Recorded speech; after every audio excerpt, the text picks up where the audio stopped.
즐겁게 합니까? 아니면 고통을 주고 있습니까? 오늘 또 이 말씀을 통해서 이전에는 혹시 부모님에게 고통과 아픔을 주었다면 오늘 말씀 듣고 나서 정말 부모에게 기쁨의 면류관 되기를 주님의 이름으로 축복합니다. 옛날 설화입니다. 이 나중에 살펴보니까 이게 실제로는 없었던 거라고 하더라고요. 근데 고려장이라는 게 있었죠. 나이가 70이 되면은 산에다 묻는 그러한 이야기가 전례로 들려오고 있습니다. 그날도 등에 업혀서 엄마 꽃 구경 가요. 엄마는 그것도 모르고 아들이 자기를 업고 꽃 구경 간다고 하니까 너무 신이 나가지고 막 들판으로 나갑니다. 그런데 벌써 이 엄마는 직감을 하고서 솔잎 알죠? 솔잎을 가지고 따가지고 하나씩 뿌리는 거예요. 그래서 엄마 왜 솔잎을 뿌려? 네가 돌아갈 때 길을 잃을까 봐 엄마를 산속 깊은 곳에 모시고 왔기 때문에 혹시 밤이 늦어 돌아갈 때 어려울까 봐 마지막까지 자식 걱정하는 것이 이게 부모의 마음이라는 것이죠. 아들아, 내 아들아, 너 혼자 돌아갈 길 걱정이구나. 산길 잃고 헤맬까 걱정이구나. 이것을 노래로 지금은 만들어서 부르고 있습니다. 제가 지난주에 이 가족 사진이라는 노래가 있더라고요. 그 노래를 제가 쭉 들으면서 참 마음에 감동이 왔어요. 그래서 그 가사만 한번 여러분에게 소개하고자 합니다. 반주에 맞춰서 제가 한번 읽어드릴게요. 가사 한번 띄워줘 보세요. 가족 사진이라는 이 작사 작곡한 김진호 씨가 불렀던 그러한 노래입니다. 반주해 주세요. 바쁘게 살아온 당신의 젊음에 의미를 더해줄 아이가 생기고 그날에 찍었던 가족 사진 속에 설레는 웃음은 빛발에 가지만 어른이 되어서 현실에 던져진 나는 철이 없는 아들이 되어서 이것저것에서 깨지고 또 일어서다 외로운 어느 날 꺼내본 사진 속 아빠를 닮아 있네. 내 젊음 어느새 기울어 갈 때쯤 그제야 보이는 당신의 날들이 가족 사진 속에 미소 띈 젊은 꽃피던 시절은 나에게 다시 돌아와서 나를 꽃피우기 위해 걸음이 되어 버렸던 그 울림, 그 시간들을 내가 깨끗이 모아서 당신의 웃음꽃 피우길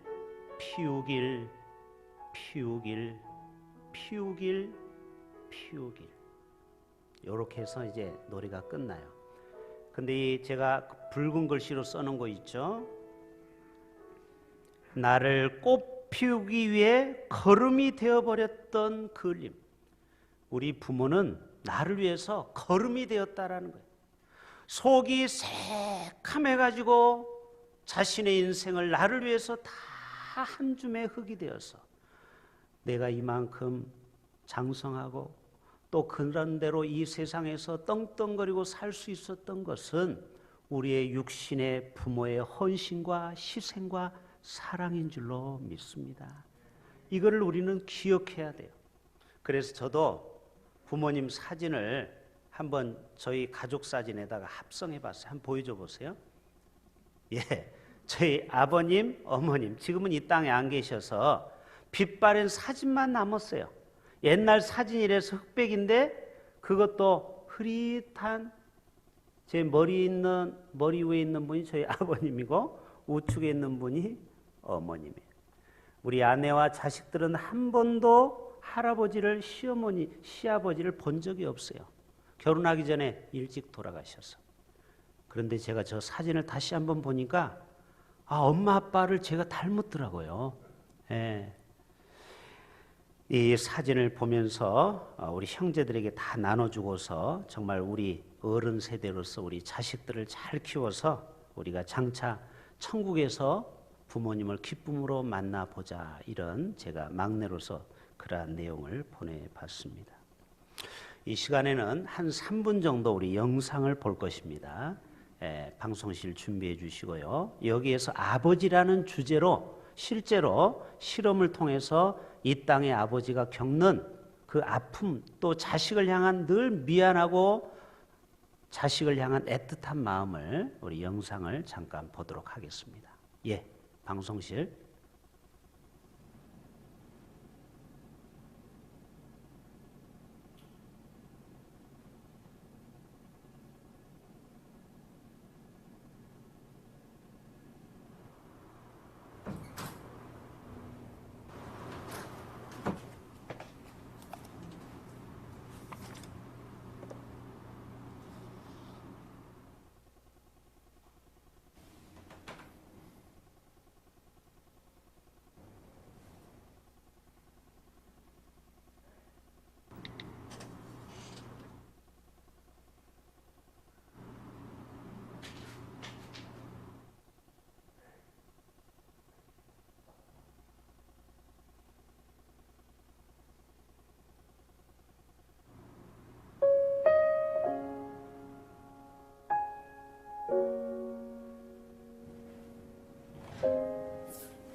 충선이 아빠 김용봉, 난 신왕철 아빠 신현기.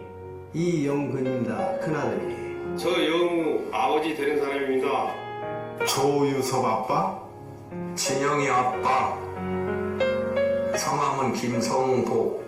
생각나지요. 그 아들, 딸만 낳다가 아들 가졌는데 요번에도 딸이 못 갈까 했는데 네 엄마, 아빠, 동생한테 신경 써주고 고맙고. 부모로서 이렇게 뭔가를 충분하게 해줘야 되는데 그런 것도 못 해주고 그래서 참 마음이 아픕니다. 아들이라는 것은 어느 누가 바꿀 수도 없는 것이고 크게 뭐 도와주지도 못했고 했는데 너희들이 알아서 잘 커가지고. 계속 부족한 게 부모 마음 아닐까요? 죽는 순간까지. 제가 그런 마음으로 살고 있어요. 계속 부족한 거예요. 너무 엄하게 했던 게 그게 좀 미안해서 미안해요.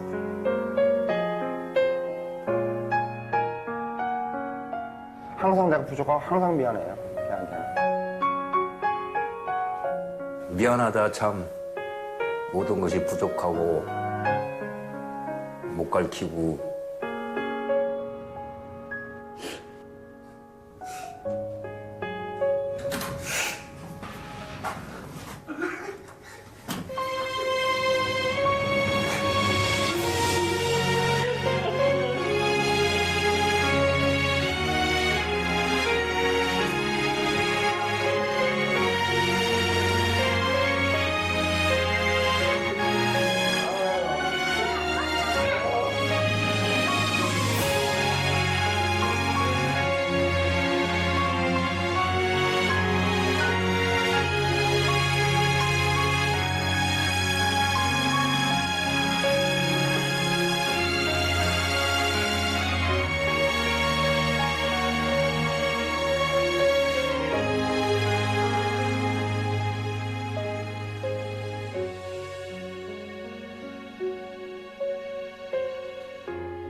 같이 해볼까요? 아버지, 따라서 해봅시다. 아버지, 고맙습니다. 우리 부모들은 자식한테 다 해주지 못한 미안한 마음을 늘 가지고 사는 것을 오늘 영상을 통해서 우리가 보게 됩니다. 그런 것 같아요. 부모의 마음은 아무리 잘해줘도 자식한테 더 많이 해주지 못하는 미안함 그리고 부족함을 갖고 살아가는 것이 부모의 마음이 아닌가 생각을 해보게 됩니다. 우리나라는 예로부터 부모님을 잘 공경하는 동방예의지국이죠. 최초의 의료 선교사 앨런은 우리나라를 이렇게 말합니다. 조선은 늙음과 죽음이 두렵지 않은 노인들의 천국이다. 여러분 전 세계를 다녀봐도요, 이 코리아처럼 가장 부모를 잘 공경했던 나라가 없었어요.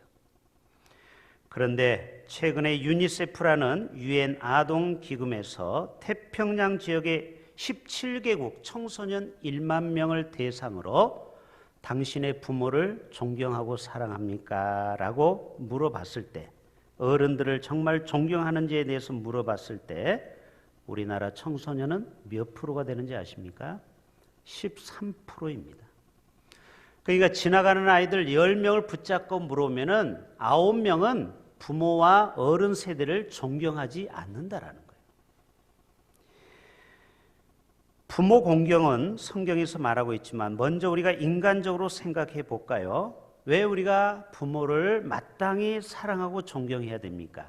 한 세 가지로 생각할 수 있어요. 첫째는 내가 이 땅에 태어난 것은 부모가 나를 만들어 주었기 때문에 이 땅에 존재한다라는 것입니다.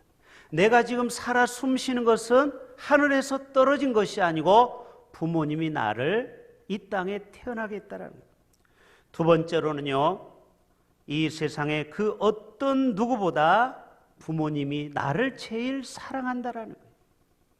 가끔 자녀들이 이제 한 20살, 25, 30 이제 결혼할 쯤 되면은 이제 사랑하는 사람을 향해서 떠나가죠.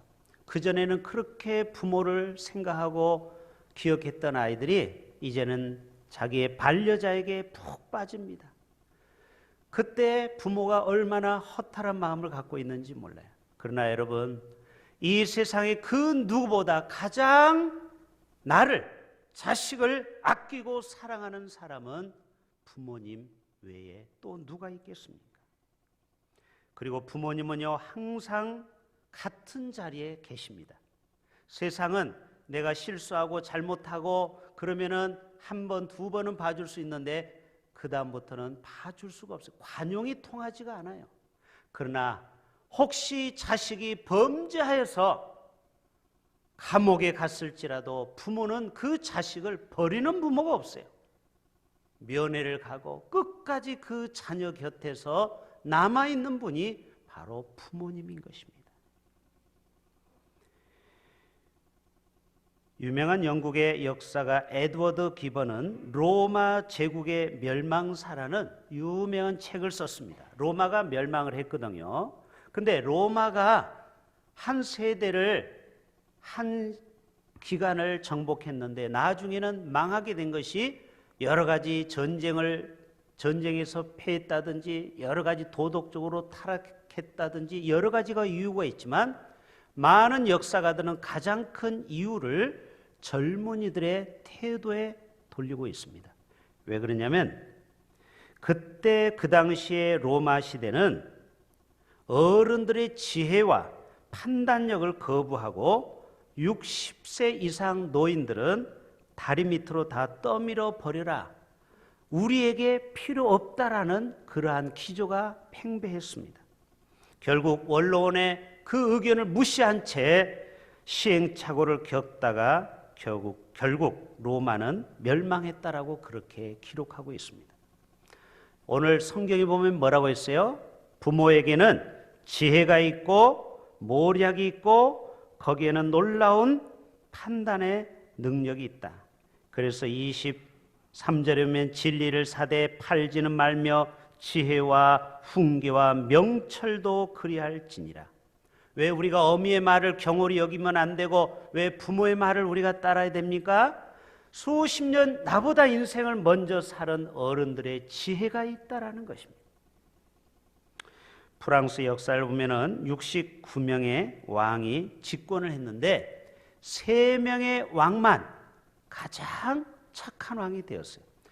북이스라엘 남유다도 19명, 20명, 39명 중에 남유다만 6명이 착한 왕이에요. 전부 다 악한 왕이에요. 그런데 프랑스도 69명 중에 3명의 왕만 국민들로부터 존경받는 왕이 되었어요. 그런데 공통점이 있어요. 이 3명이 전부 다 가정에서 부모님의 사랑을 많이 받고 자랐다라는 것입니다. 다시 말해서 부모와 관계가 좋은 사람은 사회성도 좋다라는 거예요. 그리고 그런 사람은 어디에 가든지 사랑받는 존재가 될 수 있다라는 것입니다. 그래서 오늘 이 부모와 자녀 간의 관계가 오늘 회복되는 시간이 되기를 바랍니다. 혹시 부모가 이 땅에 안 계셔도 상관없어요. 어떤 사람은 부모님이 돌아가셨는데도 그 부모님에 대한 서운한 감을 가지고 지금도 살아갈 수 있어요. 여러분, 다 용서할 수 있기를 바랍니다. 혹시 여러분이 이 땅에 부모님이 안 계셨는데도 그래도 원망하는 마음이 있습니까? 이 시간 성령님의 따뜻한 성령님의 도우심으로 다 용서하고 하나가 돼야 돼요. 그래야 우리 마음의 쓴뿌리가 제거가 되어서 이 땅에서 건강한 생활을 유지할 수 있다는 것입니다. 자, 물어볼게요. 여러분은 부모님과의 관계가 5가지를 나눠봤을 때 몇 단계에 속합니까? 한번 스스로 답해 보세요. 아주 좋았다. 좋다. 보통이다. 나쁘다. 최악이다. 1번부터 5번까지 몇 번입니까? 속으로만 얘기하세요. 혹시 여러분이 부모와의 관계가 안 좋거나 최악이라고 생각했다면 여러분 잘 오셨어요. 오늘 말씀을 통해서 다시 한번 부모와의 관계가 재정립될 수만 있다면 우리의 삶에 놀라운 변화가 일어나게 될 줄로 믿습니다. 여러분, 어머니 한나의 기도와 사랑을 받고 자란 사무엘을 보십시오. 이스라엘의 마지막 사사이면서 최초의 선지자로서 이스라엘의 건국의 조상이 되었습니다. 바로 그 어머니의 따뜻한 사랑과 기도 속에 자란 이 사무엘만큼 위대한 사사가 이스라엘은 없었다라는 것입니다. 여러분, 이삭도 이방인 가운데서 거부가 되었죠. 100배의 복을 받게 되었죠. 그것은 바로 그 모리아 산에서 그 아브라함 아버지의 말씀에 순종하는 삶을 살았던 것입니다. 여러분, 창세기 26장 12절 13절 한번 제가 읽어볼게요. 이삭이 그 땅에서 농사하여 그 해에 100배나 얻었고 여호와께서 복을 주심으로 그 사람이 창대하고 왕성하여 마침내 거부가 되었다. 바로 아버지와의 관계성에서 이삭은 성공적인 삶을 살았다라는 것입니다. 에스더를 볼까요? 에스더도 마치 부모처럼 자기를 키워준 삼촌 누가 있어요? 모르드게가 있었죠. 모르드게가 뭐라고요? 야, 조카, 네가 이때 왕후가 된 것은 이때를 위함이다. 네가 3일 동안 금식하고 하나님 앞에 기도하자.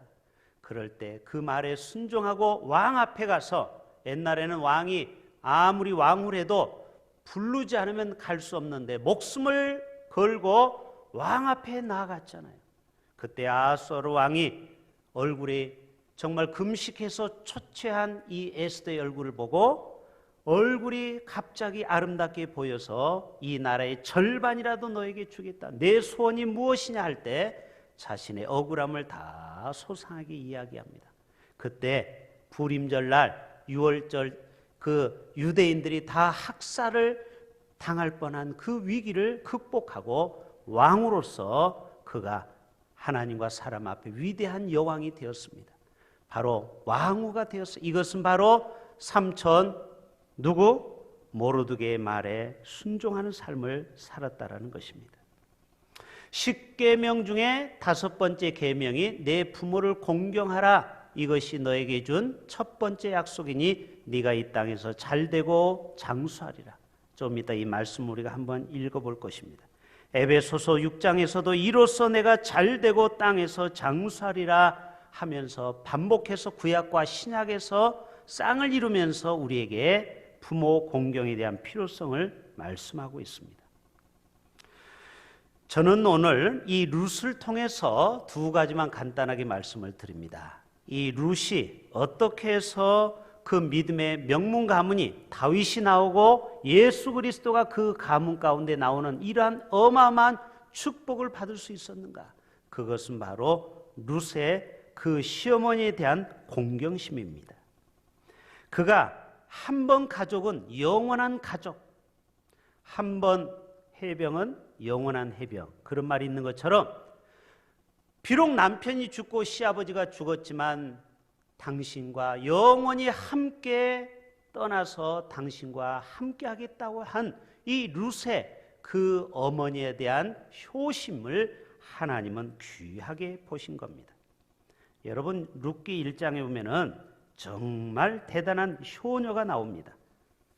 그것도 그 시어머니에 대한 효심이 대단하죠. 룻기 1장에 이렇게 나와요. 룻이 가로되 나로 어머니를 떠나며 어머니를 따르지 말고 돌아가라 강권하지 마옵소서. 왜 그러냐면은 모압 지경에 모압 땅에 잠시 이방인으로 왔다가 남편을 잃고 아들을 잃었기 때문에 다시 고국으로 돌아가려고 했어요. 그때 이 모압 이방 여인이 나는 그래도 어머니의 고향으로 다시 가겠다라는 것입니다. 어머니를 따르지 말고 돌아가라 강권하지 마옵소서. 어머니께서 가시는 것에 나도 가고 어머니께서 유숙하는 것에서 나도 유숙하겠나이다. 어머니의 백성이 나의 백성이 되고 어머니의 하나님이 나의 하나님이 되시리니 어머니께서 죽으시는 것에서 나도 죽어 거기 장사될 것이라. 만일 내가 죽는 일 외에 어머니와 떠나면 여호와께서 내게 벌을 내리시고 더 내리시리라. 여러분 세계 가장 으뜸 효녀가 바로 룻인 것입니다. 한 방울의 피도 섞이지 않는 시어머니를 믿음으로 따라갔던 것입니다. 하늘에서 이 광경을 보시고 하나님이 큰 감동을 받으셨어요. 그래서 이 여인이 누구를 만납니까? 보아스를 만나게 되죠. 유력자, 그 지역에 가장 존경받고 재물도 많고 그러한 보아스를 만나게 됩니다. 그리고 아들을 하나 낳게 됐죠. 오벳을 낳습니다. 오벳, 따라서 합시다. 오벳. 자, 이 오벳이 그 아들이 이세고 이세 아들이 다윗 왕이 되고 다윗 왕의 후손에 예수 그리스도가 나오는 거예요. 누구를 만나는 자가 중요한 것입니다. 여러분 하나님의 계명을 지키고 어른을 공경하고 부모를 공경하는 이 룻을 하나님은 보아스를 만나게 했어요. 여러분 이 만남의 복이 우리에게도 임하기를 바랍니다. 사람이 성공하려면요 좋은 친구를 만나야 되고 좋은 벗을 만나야 되고 좋은 사업가를 만나야 되고 자기를 도와줄 수 있는 좋은 스승을 만나야 돼요. 자, 그래서 한자 공부 한번 해봅시다. 보여줘 보세요. 자, 조우라는 말이 있죠. 조우라는 말은 어떤 인물이나 사물, 경우를 우연히 만나거나 마주친다. 저 우자가 만날 우자예요. 만날 우자. 그래서 나는 참 인생이 불우하다 이런 얘기하죠. 그 우자가 만날 우자를 똑같이 쓰고 있습니다. 빨간 글씨, 빨간 펜 기억하세요? 만남이 중요한 거예요. 불우하다는 것은 아직 아니 불자, 아직 제대로 인생 속에서 좋은 사람을 못 만났다 이거예요. 맞잖아요? 우리 인생이 승리하려면은 좋은 사람을 만나야 되는 것입니다. 우리는 하나님을 제대로 인격적으로 만나면 불행 끝 행복 시작이 될 줄로 믿습니다. 아니 형식적으로 머리로 관념적으로 하나님 만나는 거 말고 정말 인격적으로 하나님을 나의 구세주로 나의 전인격을 들여서 신령과 진정으로 하나님을 나의 아빠 아버지라고 모시는 자에게는 그의 인생이 반드시 변화가 일어나요. 그의 인생이 뒤집어집니다. 새옹지마가 됩니다. 바로 제가 그랬잖아요. 제가 하나님을 초등학교 4학년 때 만나고 지금까지 그 하나님이 저 인생을 이끌어가 주셨어요. 여러분, 바로 룻은 그 시어머니를 끝까지 공경함으로 인하여 보아스를 만나게 하는 위대한 복을 주셨습니다. 여러분의 자녀도 이러한 만남의 복이 임하기를 바랍니다. 군대 가도요, 자기 고참 하나 잘 만나면요, 군 생활이 얼마나 편한지 몰라요. 직장에 가서도 자기 아는 사람 만나보세요. 얼마나 편한지 몰라요. 우리 인생이 누구를 만나느냐에 따라서 인생이 정말 불우할 수 있어요.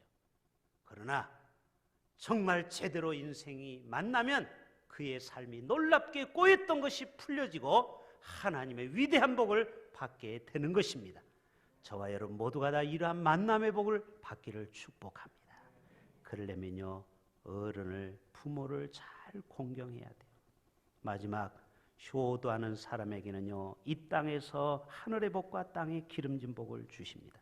자, 이제 출애굽기 20장 12절 간단한 구절 다 같이 읽어볼까요? 내 부모를 공경하라. 그리하면 내 하나님 여호와가 내게 준 땅에서, 자 보세요, 천국에서 얘기하는 게 아닙니다. 우리가 천국 가서 뭐 영원히, 이게 아니고 우리가 땅을 딛고 사는 이 땅에서 우리는 복을 주신다라는 거예요. 이게 5계명이죠. 5계명. 4계명은 하늘의 하나님과 우리의 관계. 5계명부터는 살인하지 말라, 간음하지 말라, 내 이웃에 거짓 증거하지 말라, 남의 물건을 탐내지 말라, 이게 쭉 나오잖아요. 그 중에 인간의 지켜야 될 계명 중에 가장 첫 번째가 바로 내 부모를 공경하라. 제가 여러 번 말씀드렸죠. 부모를 공경하는 사람은요, 절대 살인하지 않고 간음하지 않고 도둑질하지 않습니다. 부모를 공경하지 못하는 사람이 6계명, 7계명, 8계명, 9계명, 10계명을 어길 수 있는 거예요. 그만큼 모든 도덕 중에 최고의 법이 바로 효행인 것입니다. 부모 공경. 이것이 무너지는 순간 우리의 도덕이 땅에 무너지는 것입니다. 자, 에베소서 6장에서 잘 아는 말씀 같이 봅니다. 자녀들아, 주 안에서 너희 부모에게 순종하라. 이것이 옳으니라. 내 아버지와 어머니를 공경하라. 이것은 약속 있는 첫 계명이니 이로써 내가 잘 되고 땅에서 장수하리라. 여러분, 정말 부모 공경하는 사람 치고요, 잘못된 사람, 제가 한번 설교 준비하면서 우리 친구 12명을 쭉 이렇게 살펴봤어요. 저희 친구 중에 이장섭이라고 한 친구가 정말 부모에게 얼마나 잘하는지 제가 봐도 부러울 정도예요. 정말 때가 되면은 정말 부모에게 찾아가서 여행도 시켜드리고 용돈도 드리고 정말 지극정성 섬기는데, 이 친구가 처음에는 9급 공무원으로 시작해서 부천시청에 9급 공무원으로 시작해서 계속 8급, 7급, 6급, 5급까지 올라가는데요, 제가 깜짝 놀랐어요. 여러분, 부모를 공경하면은 이 땅에서도 잘 됩니다. 이거는 확실한 하나님의 약속 있는 계명이라는 거예요. 요셉 보세요. 사실 요셉도 아버지 야곱에 대한 상처가 있어요. 왜? 자기를 13년 동안 죽은 줄 알고 안 찾았잖아요. 물론 형제들이 다 거짓말했죠. 짐승에 물려가서 죽었다고 옷에다가 피를 묻혔죠. 그리고 나중에 요셉의 형제들을 다 만났잖아요. 애국궁에서 국무총리가 됐을 때. 그러나 그 형제들을 다 용서하고 그 아버지를 식솔 70명을 다 모시고 와서 건사하는 것을 보게 돼요. 멋지죠? 요셉은 13년 동안 상처투성이었지만 그러나 부모와 형제를 버리지 않고 초청해서, 이민 초청을 해서 70명을 대대로 거기에서 산업의 땅과 또 양 목축할 수 있도록 모든 것을 공개했어요. 여러분, 이렇게 마음씨 넓은 요셉이기 때문에 하나님이 요셉을 그렇게 축복한 것을 보게 됩니다. 예레미야 35장에 보면 레갑 족속이 나와요. 같이 볼까요? 레갑 족속. 이 레갑 족속의 후손들은 조상 요나답의 명령을 따라서 포도주를 마시지 말 것을 작정했습니다. 우리 형제들은, 우리 후손들은 절대 술을 먹지 말자. 그때 선조 요나답의 명령에 순종해서 저들은 그 말씀을 저들은 순종했습니다. 그럴 때 하나님이 내 앞에 설 사람이 영원히 끊어지지 아니하리라 하고 이 레갑 족속을 축복한 것을 보게 돼요. 우리 형제들도 약속한 게 있어요. 저희 아버님이 술을 너무 좋아하셨어요. 특별히 막내, 저를 낳고 동네방네 기뻐 뛰면서 술을 드셨대요. 아들 셋을 보고 또 아들을 봤는데 뭐가 좋다고. 그런데 결국 술을 많이 드셔서 간경화로 돌아가셨어요. 그때 우리는 약속했어요. 우리 형제들은 레갑 족속처럼 절대 입에다가 술을 대지 말자. 지금까지 그 약속을 지켜내고 있습니다. 조지 워싱턴 잠깐 보여줘 보세요. 자, 이 조지 워싱턴은 젊었을 때 바다로 나가서 훌륭한 선장 마도로스의 꿈을 갖고 거기에 취업해서 이제 취직이 되어서 드디어 이제 내일이면은 부산 바닷가로 이제 하얀 옷에 하얀 모자를 쓰고 이제 마도로스가 되는 순간에 마지막 엄마한테 하직 인사로 온 것입니다. 어머니, 제가 드디어 꿈을 꾸던 마도로스가 되었습니다. 어머니 만수무강하옵소서. 그랬더니 어머니가 눈에서 눈물을 뚝뚝 떨어뜨리는 거예요. 너 꼭 가야 되겠냐? 왜요? 바다로 나가면 몇 년을 못 보니까. 여러분, 그때 조지 워싱턴이 놀라운 결정을 합니다. 어머니의 그 마음을 알고 제 꿈을 포기하겠습니다. 지금 같으면 여러분의 자식이 부모가 말린다고 말을 들을 수 있을까요? 아니, 대답 좀 해보세요. 부모가 야야 너 그쪽으로 가면 안 돼. 너는 그쪽 가지 마. 한다고 해서 여러분의 자녀가 예스! 저는 부모님의 말씀을 듣기 위해서 이 땅에 태어났습니다. 제가 순종하겠습니다. 마마 고정하옵소서. 그런 자녀가 있을까요? 고집 부리고 자기 할 거 다 합니다. 네? 그래서 제가 어렸을 때 그 말이 이해가 안 됐어요. 자식 이기는 부모 없다. 아니, 자식이 돈도 있고 집도 있고 뭐가 부족해서 그 어린 자식을 못 이기나. 제가 부모가 돼 보니까 그 말이 실감이 가요. 자식이 고집 부리고 한다면요 어쩔 수 없이 다 해주더라고요. 아니, 저만 그러나요? 특히 사업하는 부모들 정말 심심한 위로를 드립니다. 그래서 자식이 사업하면요 부모 마음이 얼마나 아픈지 몰라요. 그래서 그런 자식을 저승에서 온 빚쟁이라고 한다고 했잖아요. 저승사자처럼 엄마 돈 내놔 100만 원, 1000만 원, 5천만 원 자기가 맡겨놓은 것처럼 빚쟁이처럼 당연하게 그걸 받아간다는 거예요. 여러분, 그런데도 이 조지 워싱턴은 그 부모의 말에 순종했다라는 것입니다. 여러분 보세요. 어떻게 된지 아세요? 그래서 이 청년이 그 일을 그만두고 나중에는 군대 일을 하게 됐습니다. 그래서 나중에 별 5개 5성 장군이 되고 미국의 초대 대통령이 되고 지금은 조지 워싱턴 대학까지 있더라고요. 그 사람 이름을 기리기 위해서 대학까지 세워졌어요. 여러분, 박상철 서울대학교 외과대학 교수가 의과대학 교수가 우리나라 100세 이상 된 분 150명을 추적 조사를 했습니다. 근데 그들이 어떻게 백수할 수 있는가 했더니 뭐 식생활이라든지 또 생활 환경, 뭐 시골에서 공기 좋은데 물 좋은데 그렇다고 생각되죠, 여러분? 그게 아니라는 거예요. 그 100세 된 분들의 공통점은 가족과의 관계가 좋았대요. 그래서 자식과 부모와 소통이 잘 되고 그리고 고부간의 갈등이 없고 그리고 며느리와 사이가 좋아서 정말 딸같이 그렇게 살았다라는 것입니다. 그래서 제가 딸 같은 며느리를 얻기 위해서 지금부터 작정 기도를 지금 하고 있는 거예요. 왜? 제가 오래 살려고. 많은 사람들이 고부간의 갈등으로 스트레스성 질병이 많이 온다라는 거예요. 생각해 보세요. 우리 마음의 병이 제일 커요. 그렇죠? 가족 간의 갈등 구조를 가지고 있으면요, 결국은 자식을 못 이기거든요. 그러면 누가 속을 끓게 돼요? 부모가 속을 끓게 되죠. 그러다 보면 부모가 병이 드는 겁니다. 결국은 자식이 속색이어서 부모가 일찍 돌아가시는 경우도 많이 봤어요, 저는.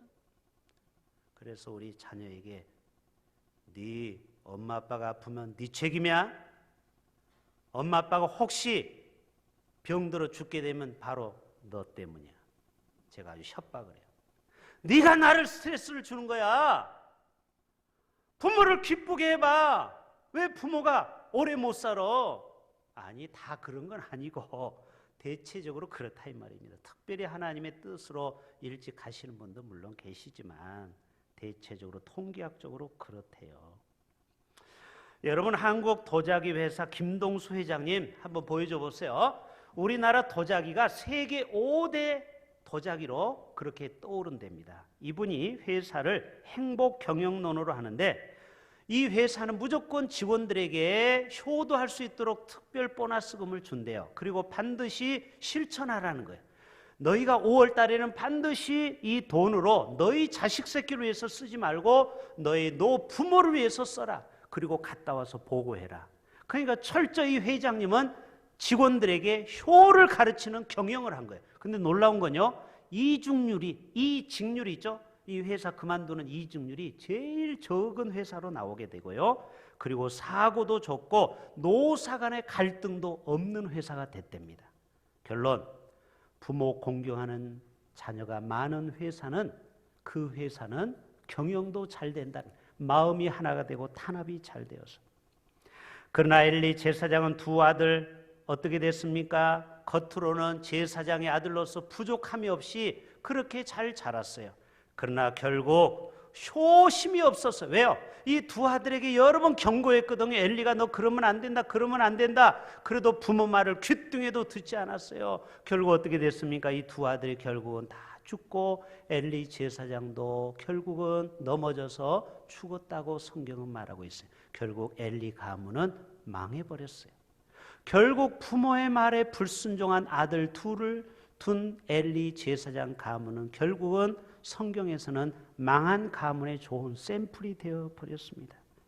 예수님은요, 12살 때 어머니 아버지와 함께 나사렛에서 순종하는 삶을 살았습니다. 그리고 아버지 직업이 뭐예요? 목수입니다. 그 당시에 목수는 뭐예요? 남의 집에 대문이 고장나면 대문을 가지고 와서 대패질하고 니스칠하고 얼마나 냄새나는 일을 했습니까? 그때도 예수는 한 번도 불평하지 않고 그 아버지 요셉을 도와서 목수 일을 옆에서 도왔어요. 요즘 말하면 시다 역할을 한 거예요. 시다 역할.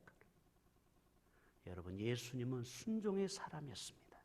우리에게 순종을 가르쳐 줬어요. 그리고 마지막 십자가에서 죽으면서 요한에게도 내 어머니다, 내 어머니가 아니고 너의 어머니가 앞으로 될 것이다. 그래서 요한이 끝까지 예수님의 어머니 마리아를 봉양한 거 아시죠? 여러분, 기독교는 효도 종교인 줄로 믿습니다.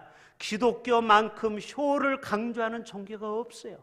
우리 모두가 다 이러한 효를 다해서 정말 10계명 중에 5계명을 지킴으로 말미암아 이 땅의 소리가 잘 되고 장수하는 복을 받으실 수 있기를 주님의 이름으로 축복합니다.